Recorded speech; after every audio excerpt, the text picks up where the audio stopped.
এখন নিজেদের কথা ভাবতে পার। ব্যাংক ডাকাতি রুখতে সালা যেভাবে পুলিশিং করা হয়েছে তাতে করে সালা জান বাঁচানো নয়। ওই সোনার বাচ্চা নবীন অফিসারকে আমি সারা সুযোগ করেও পাওয়া যাবে। এখন ভাগ সালা এখান থেকে।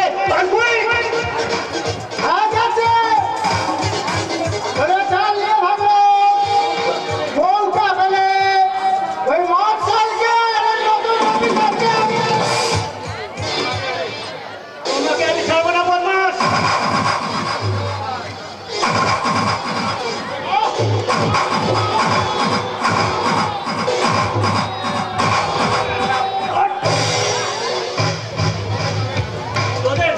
তোদের নামে গ্রাম বাড়িতে অনেক বিপদ জমা পড়ে আছে। তোদের জন্যই এই সাধারণ মানুষের কাছে এই পুলিশের ঢিলার পাত্র। কিন্তু না, এই হরিদেবপুরের মাটিতে এই সমস্ত কাজে তা কোনোদিন হতে দেবে না।